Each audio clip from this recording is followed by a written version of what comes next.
Welcome to another episode of President to President. Today's guest quit his job in 2001 and retired to the basement of his home in Mississauga, Ontario, to come up with a very big idea. 20 years later, he is the founder, CEO, and president of SOTI, a world leader in enterprise mobility management and mobile security technology. It is my great pleasure to introduce Carl Rodrigues, who will give us a quick rundown of his journey from unemployed tech hopeful to the owner of a billion-dollar enterprise with hundreds of workers around the world. Well, Carl, thank you for joining me on President to President. We're very excited to have you.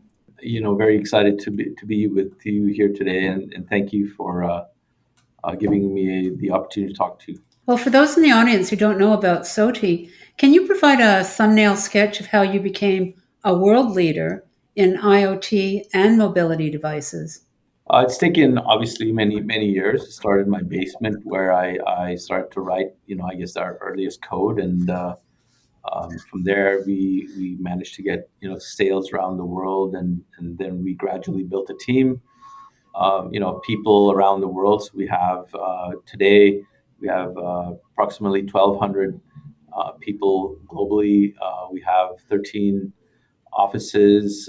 We have today employees in 28 countries, customers in 178 countries. So it's one step at a time, but it's hard to summarize 25-ish years in a couple of minutes, but that's a quick summary. You are privately owned and have been profitable quarter after quarter for years.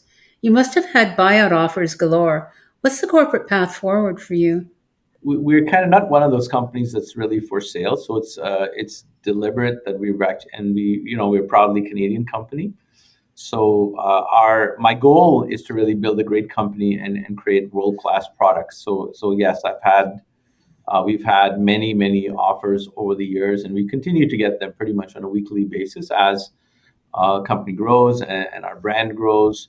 But the path forward is pretty simple. We're going to continue to grow. We're going to focus on building great products and delivering, value to our customers. So it's pretty simple path. We're not going to sell out. We're not going to take in external funding. We're profitable, so we have the money to really build the way we want.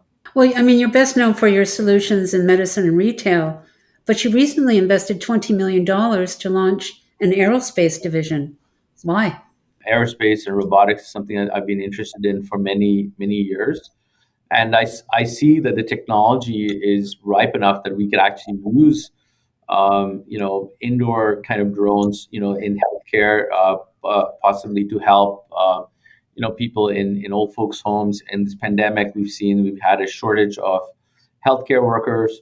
So if drones can take on part of the load, we can actually deliver better service to people in long-term care facilities. We can deliver better service to people in hospitals. For example, if there's a need to detect if someone has fallen or there's a situation, drones actually monitoring can actually detect those things quickly so that people can get help faster. There's light deliveries like medications and things like that can be easily delivered. I saw a lot of possibilities where this technology is ripe, and with some of our existing technologies, as well as some new things, we could actually, bring to market, hopefully something really interesting, really fast. Where do you see AI going in the short and long term? So AI has a lot of potential. Obviously, when we are talking about drones, our drones that we're looking at are fully autonomous. So we're using AI, and machine learning to do all these sorts of things, so we can get a drone to think and react. And when we do that, we're going to end up with some pretty cool technology that can be reactive to situations, right? You don't want a drone that if the situation changes a little bit, it's stuck, right? So we're trying to put as much intelligence as possible into our drones. IoT and the proliferation of sensors is often identified by security specialists as one of the weak links in the explosion of linked devices in healthcare and retail in recent years. Are those concerns warranted?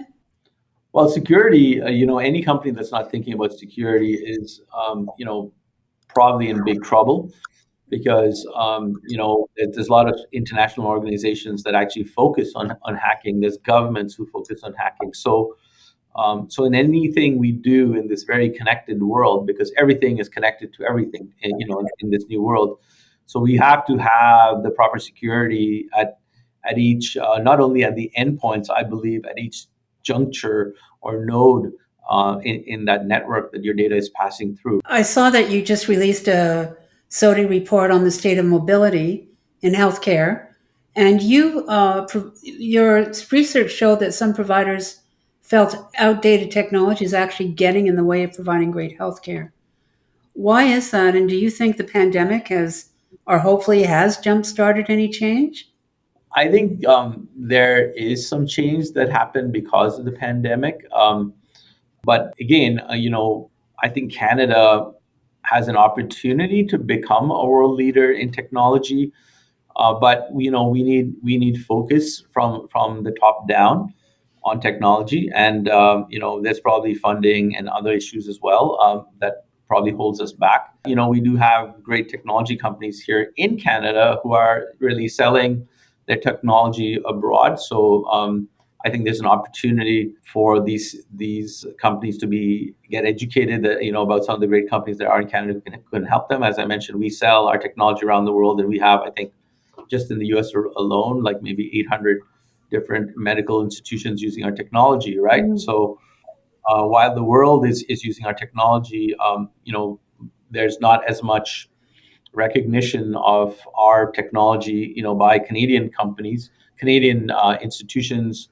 So similarly, there's probably many other good tech companies in Canada that really create good technology that use around the world. But Canada really has to update its knowledge and know-how, and that's probably a bunch of things probably need to happen. There has to be a will. There probably has to be funding and other things for that to happen. I understand SOTI provided mobile tablets to home care facilities and individuals who were cut off from their communities. Can you tell us a little bit about that? Yeah, so we did a lot of things for many healthcare kind of related things during the pandemic. One of the ones we did was something called Lifelines for loved ones in the UK, where we provided tablets, and where tablets were provided to patients who are isolated from their families during the pandemic. So that's an example of something, little things we did to really help out and do what we could as a good, if you like, a corporate citizen during these difficult times. Well, actually, I think you've done a lot more than that. You also have corporate programs that support giving local blood services, food banks, clean water, sanitation, and conservation initiatives around the world. And you promote a paperless office environment.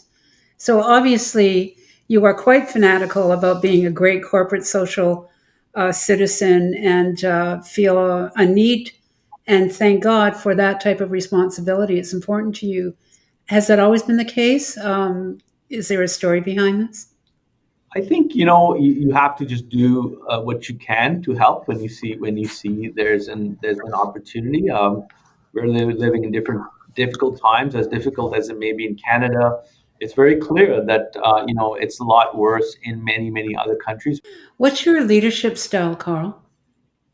I like to work with people who are independent, who are self-sufficient, and I communicate with them, of course, regularly. But I trust and I delegate. And my approach is, hey, I'm always here to talk to you, but I try to give them as much freedom and trust as possible.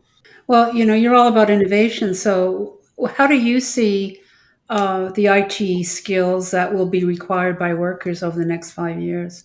I think you have to have an open mind. You have to be always learning. So I read a lot. I always trying to update myself. I always feel there's so many things happening um, just technologically that I don't know, and so I'm always learning everything. So my recommendation would be, you know, if you love what you're doing, then it's very easy to learn. So, did you have a coach or many coaches or a mentor to help you get to how you were able to start? So, I don't think I've had ever a coach, and maybe that's why I'm successful. I tend to do things in a completely different way from I think anybody would think.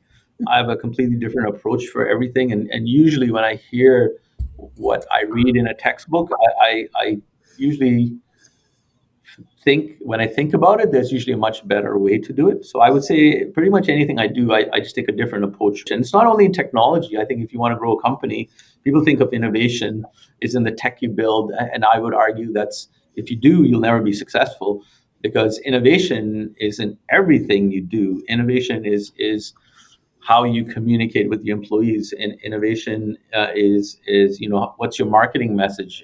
Innovation is your product strategy. Innovation is your pricing strategy, right? So you need to kind of be innovative in everything you Carl, this has been wonderful. It's a great interview and talk about thought leadership. This has been great. Thank you. thank you very much.